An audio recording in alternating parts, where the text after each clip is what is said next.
निकलकर सामने आए। पहले हरियाणा के अधिकारियों की नियुक्ति होती थी, लेकिन अब देश भर के अधिकारियों की नियुक्ति हो सकेगी। सर, क्या कहना चाहेंगे? देखिए, ये जो हरियाणा बना उस टाइम ये फैसला हुआ था, रीऑर्गेनाइजेशन एक्ट में फैसला प्रावधान था कि भाखड़ा मैनेजमेंट बोर्ड में इरिगेशन का जो मेंबर होगा वो हरियाणा से होगा, पावर का मेंबर जो होगा वो पंजाब से होगा और चेयरमैन हिमाचल का नहीं होगा, क्योंकि ये 3 स्टेट कंसर्न होगी ना, हिमाचल, पंजाब, हरियाणा। लेकिन आज जो मैंने फैसला पढ़ा है इससे साफ लगता है कि एक तो हमारा SYL नहीं बना रहे और जो हक मिल रहा है उसको माने बात कहते हैं। हमारे इरिगेशन का हमारा हक है, हमारा हक लेके रहेंगे हम। सर, इससे पहले भी हमने देखा था कि जब पिछले साल अपने पानी का मसला जब निकलकर सामने आया था, पंजाब सरकार ने जो अपनी एक पूरी पुलिस फोर्स है वो जो है खड़ी कर दी थी। वहां पर BBNB की अगर बात करें, रेगुलेशन जो वहां पे जो मॉनिटरिंग रूम था, कैसे उनको देख रहे, क्योंकि एक लंबा विवाद था सर, और उस बीच इस विवाद को सुलझाने के लिए पंजाब सरकार की वो जाती थी, पंजाब सरकार क्या मतलब था, तो इंटर फोर्सेज होनी चाहिए। लेकिन ये जो कानून आया ना ये ठीक नहीं है, ये हरियाणा के हित में नहीं है। इरिगेशन का मेंबर हमारा हक है और जो पहले फैसला था वही कायम रहना चाहिए। इरिगेशन हरियाणा मेंबर और पावर जो है पंजाब और चेयरमैन हिमाचल से नहीं होती। सर, मैं ये जानना चाहता हूँ, क्या वजह है कि ये फैसला आप इसका विरोध कर रहे हैं? क्या वो तकनीकी वजह बताएंगे आप? क्या असर डालेगा ये हरियाणा? क्योंकि पहले पीछे कई दफा मैंने भी उठाया था, काफी दिन ऐसा रहा इरिगेशन का मेंबर ही कोई नहीं था। उससे किसका नुकसान हुआ? हरियाणा का नुकसान हो। भाई हरियाणा का अपने हिस्से का पानी कितना हुआ है, जब तक हमारा कोई वहां रखवाला नहीं होगा तो फिर कैसे काम चलेगा? तो हरियाणा सरकार से क्या मांग करेंगे आप? यही करेंगे, अपना मेंबर बनाओ और जितने, जैसे मैंने हमारे समय में जितनी वहां भर्ती होती थी, चाहे वो SDO की हो, ओवरसीयर की हो, हरियाणा का कोटा था, हमने लिया।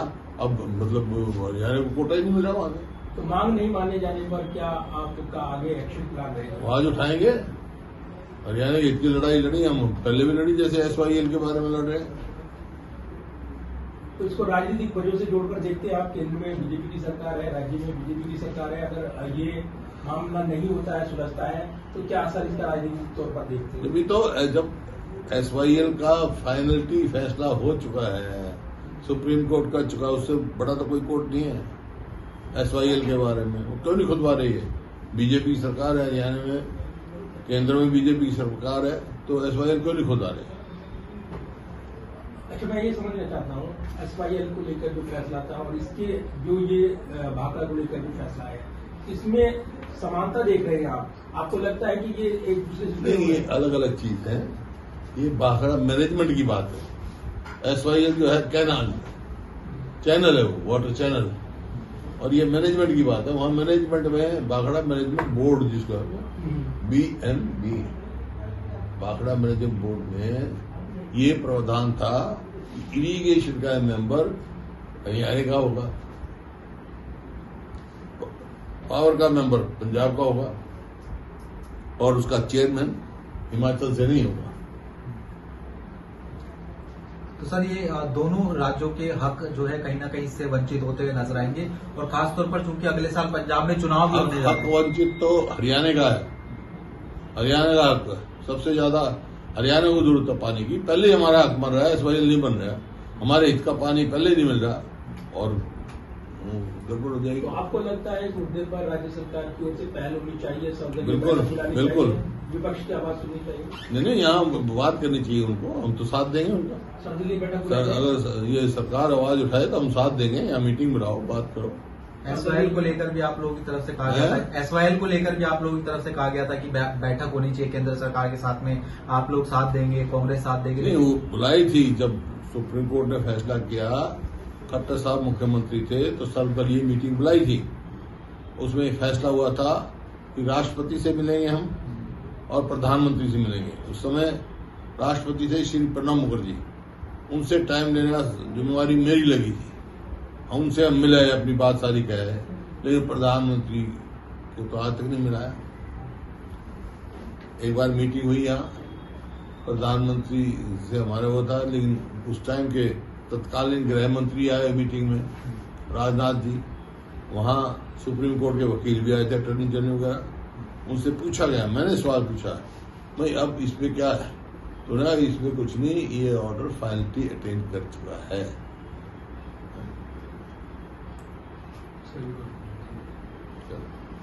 सर इसके अलावा में कुछ समस्याएं जो है किसानों को जो है उठानी पड़ रही है सर, पोर्टल को लेकर भी कुछ समस्याएं आ रही है सर, क्या कहना चाहेंगे सर? ये तो मैं शुरू से कहा है, इन्होंने किसान तो आज बड़ी भारी परेशानी में है। मेरी फसल मेरा ब्यौरा से शुरू होता है, मैं उसका मतलब नहीं समझा। पोर्टल सर्वर चलता नहीं, आज ही टेलीफोन आया है, सर्वर नहीं चल रहा। सर्वर नहीं चलेगा जब तक लिफ्टिंग नहीं होगी, गेट पास नहीं होगा, सारी मंडी जो है भरी पड़ी है, आवक हो ही नहीं सकती जब मंडी में जगह ही नहीं है। मेरा फसल मेरा ब्यौरा, पहले तो उसको करो, फिर पटवारी वेरिफिकेशन करेगा, फिर गेट आधार कार्ड के हिसाब से गेट पास बनेगा, फिर बायोमेट्रिक होगी किसान की, उसकी आंखों की फोटो होगी, तमाशा है। फिर लिफ्टिंग नहीं होगी, क्योंकि एमएसपी देने में कष्ट हो जाएंगे। हम जो आपने देखा जैसे धान में घोटाला हुआ, एमएसपी कहाँ मिली किसान को? आपने एमएसपी से कम भाव में बेचा। इसी प्रकार से ये गेहूं की खरीद में भी ये घोटाले का अंजाम करने जा रहे हैं। सर अब बिहार के नए मुख्यमंत्री का चयन हो गया सर, सम्राट चौधरी बिहार के नए मुख्यमंत्री बन गए, नीतीश कुमार सर राज्यसभा पहुंचे। चल तो ठीक हो, तो उनका काम है। एक सर नहीं, इस बदलाव को कैसे देखते हैं आप? नीतीश कुमार वो अब मुख्यमंत्री नहीं रहे, इस्तीफा दे दिया है। सम्राट चौधरी नए मुख्यमंत्री बिहार में बनने जा रही हैं। इसको केंद्र की राजनीति पे किस असर के तौर पर वो तो उनका काम है। नीतीश कुमार इतने साल मुख्यमंत्री रहे, अब वो यहाँ भेज दिए, अब क्या करेंगे क्या नहीं करेंगे। सर एक निकाय चुनाव को लेकर कांग्रेस कितनी तैयार है और उम्मीदवारों के नाम को लेकर कब बातचीत हो, कैसी मीटिंग? 16 तारीख को मीटिंग है हमारी, 4 बजे 24 अकबर रोड पे। सर उसका अपडेट देना चाहिए, अगर जो जिन विधायकों ने क्रॉस वोटिंग की थी, जिन विधायकों ने क्रॉस वोटिंग की थी, उनका कोई अपडेट अगर नहीं, अनुशासन कमेटी ने रिकमेंड कर रखे है, क्या पीसीसी अध्यक्ष ने फैसला ले लेगी पार्टी। ठीक है सर।